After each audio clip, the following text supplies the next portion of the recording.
thank you again to all of you for being here this evening. Good stuff. Pat, okay, well, I'm delighted to have been asked to ask Mark a few questions, right? Because I love people with passion, right? And I just, explain a story how I got to know Mark. I got a phone call and I was very, very busy, and he said, I'd like to give an interview. Would you do an interview? And I said, I'm very, very busy. But he says, where are you? I said, I'm in Kerry. And he said, are you available now or the next 2 days? And I said, yeah. Next, all of a sudden, he arrives at the door, right? And the interview is done, right? I think he's an amazing guy. I love people with a passion, and I would want to wish him the best, like, and may this continue on for years. But I suppose the question that I'd like to know is, why did you start what I know now? You're a young guy, and basically, over to you. I've had some ups and downs in my life, and I had some moments where I just kind of was making big mistakes that I just didn't need to make. And I was kind of thinking there needs to be a smarter way to doing this. And I know that you have to learn some things, but I was kind of getting sick of getting, just learning, because it was kind of painful, right? And so I said, I wish I knew that beforehand. And I was thinking, there's millions of people walking around that have had really difficult situations, but nobody actually really asks them, how did you overcome that, or what situation did you have?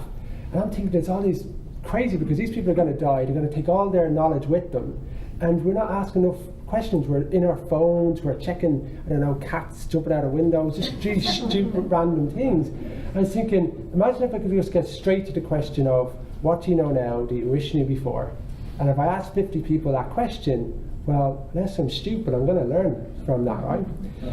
And then I was thinking, that'd be brilliant. And I said, okay, well, how do I go and speak to people who I don't usually speak with day to day, like polar explorers, elite athletes, people that have success coaches, like Shane coaches like the top CEOs and entrepreneurs in the world. He's got like his client is on like Time magazine. He's got people like Pat Slattery, who's like be with Mark Victor Hansen. These people are just there, and no one's asking them questions. And I was thinking, this is crazy.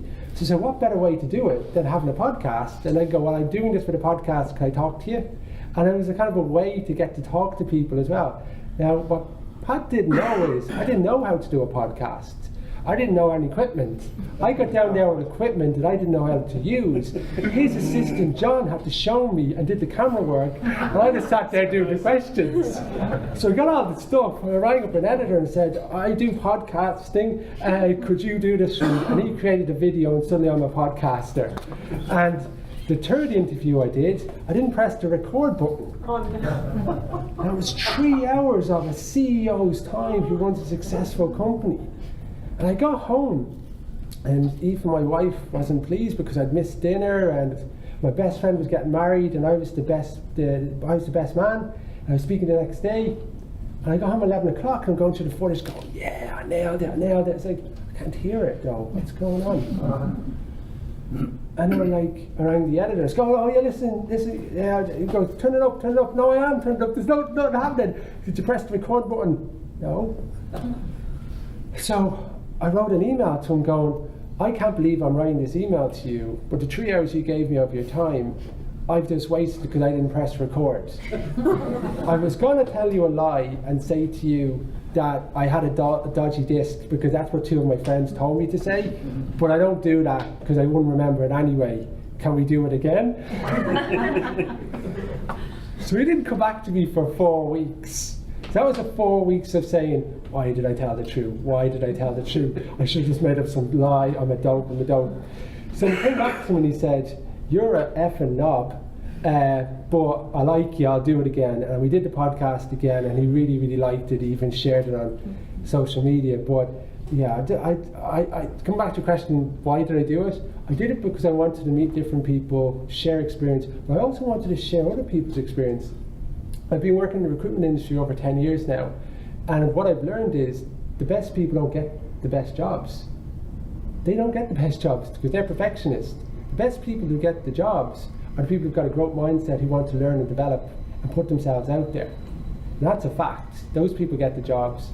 And I was arguably one of the #1 recruiters in the world in 2011, 2012. And I wasn't the best person because I couldn't even do cold calling. But I quickly understood if you believed in yourself, you could achieve anything.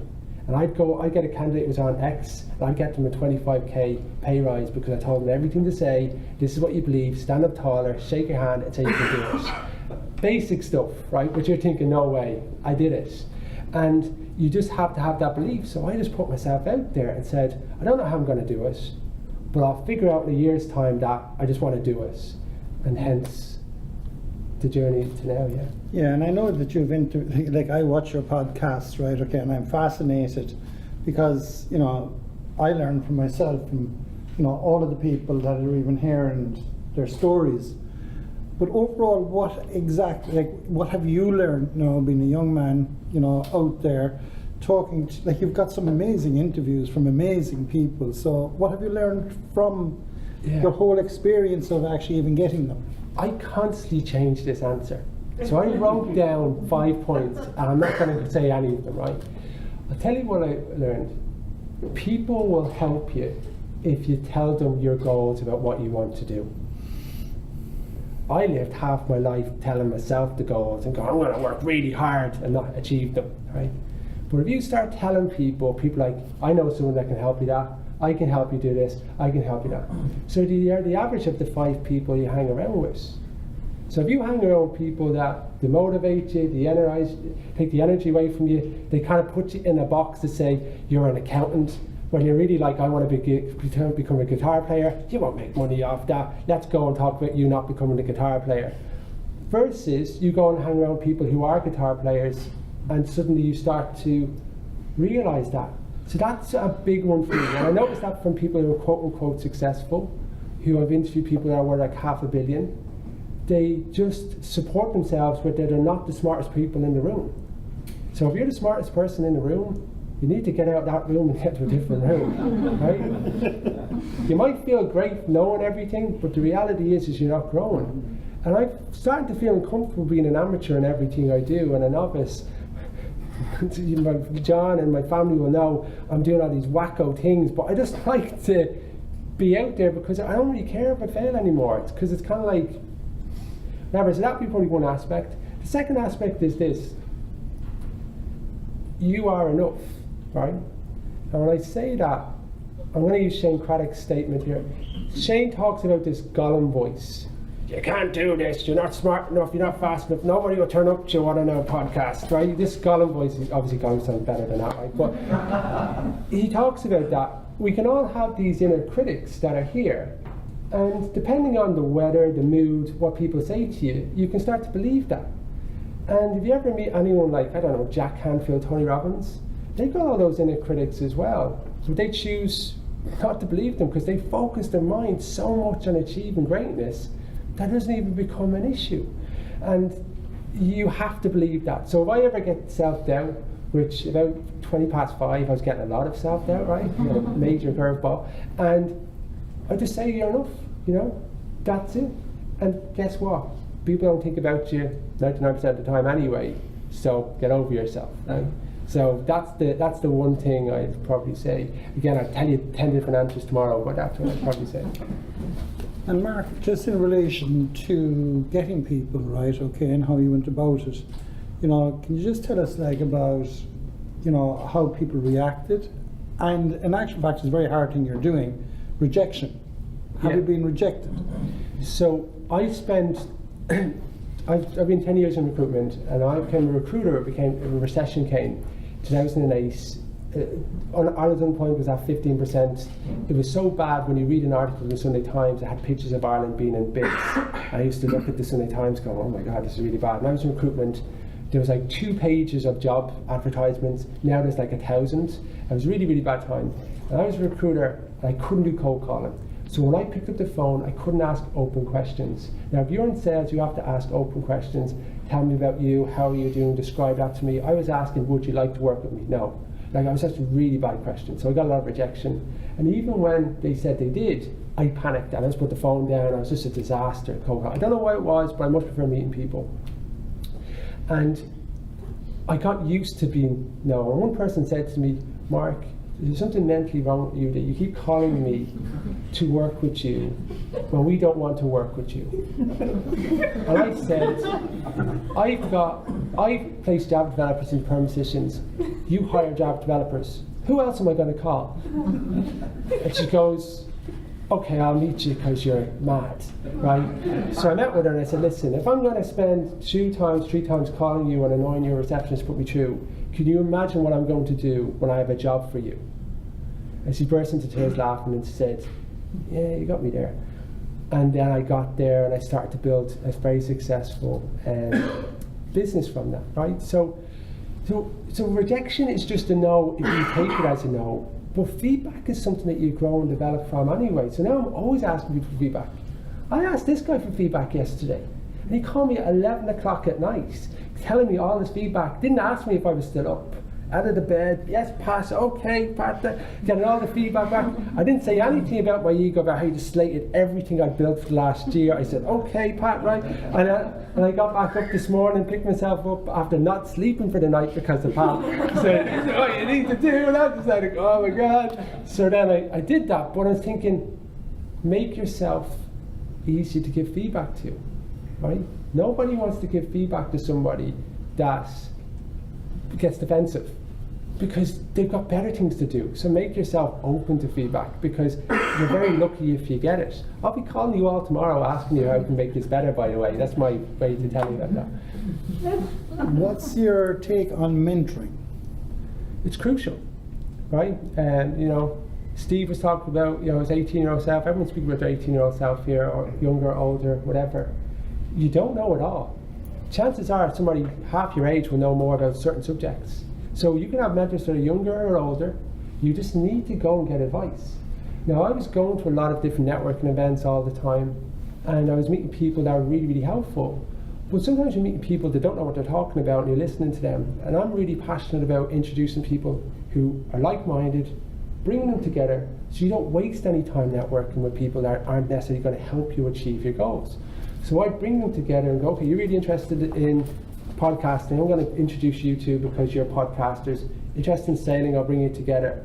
And that's really important, because you can achieve your goals sooner, right? So the tagline of what I know now is learn and grow and stand on the shoulders of giants, because you can achieve your goals sooner from other people. You just have to be open to it, because why would you want to go the hard way when you can get the easy way?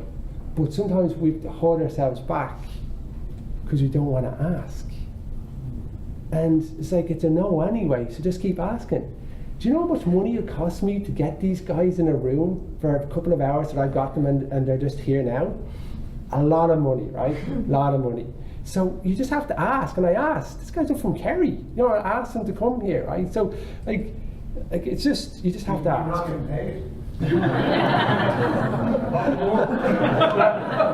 I told you, I thought James was there. James, you got to listen to that for Well, I suppose I want to ask you one last question, right? Now that you're 29, is it? 35.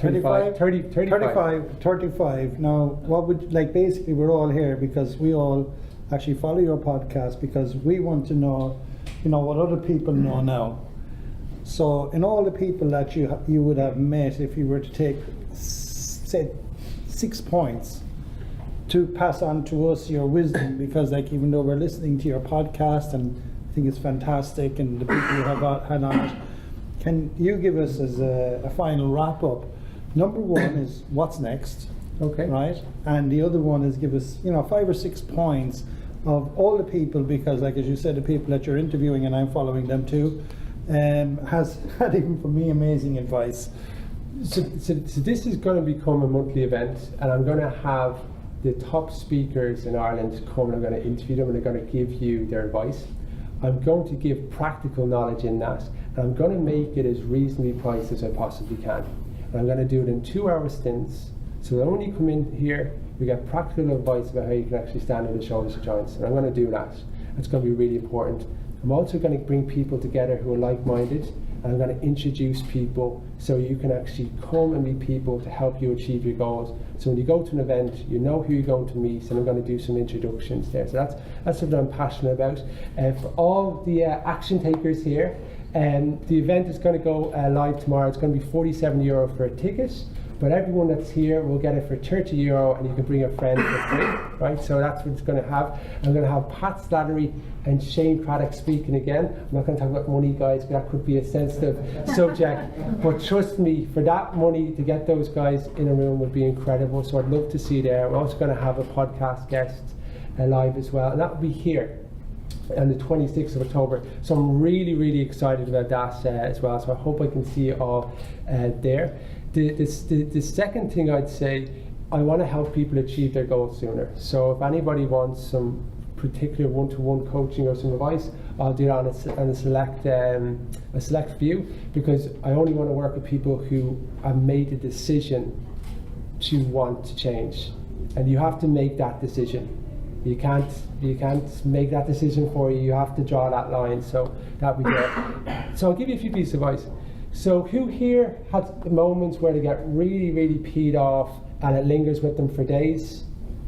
Somebody's annoyed them. So we've got 3 or 4, and everyone else is a liar here. Okay. Right. Okay. So we've got everyone else is a liar. Right. Okay. So I'm going to give you one piece of advice that you can now take away.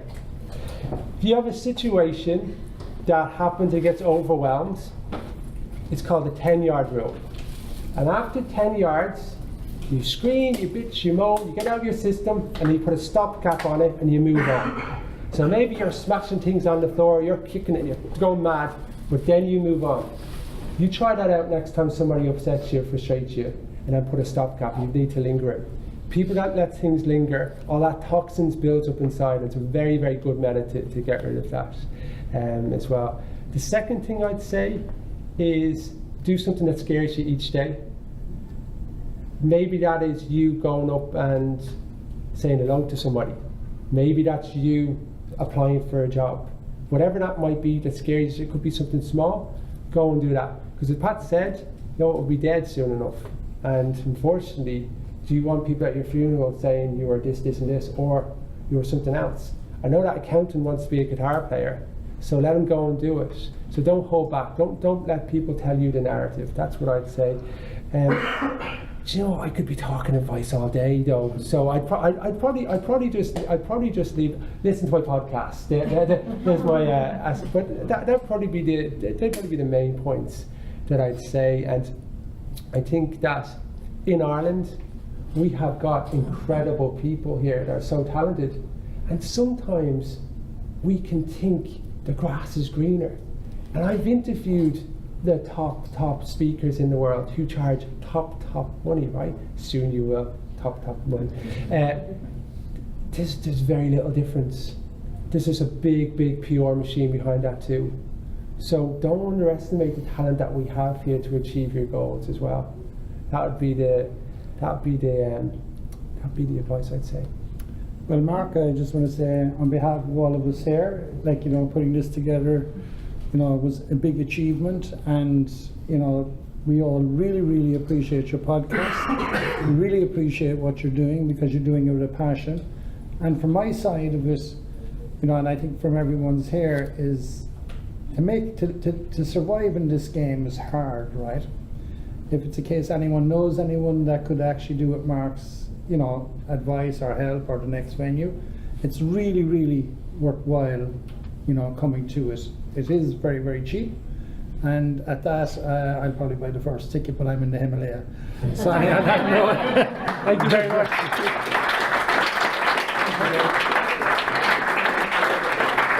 I'm actually going to take a photo so my mum can actually see. So you all can wave and do some stuff like that.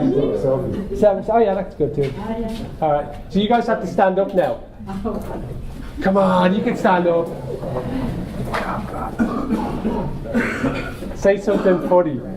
Something funny. Yeah,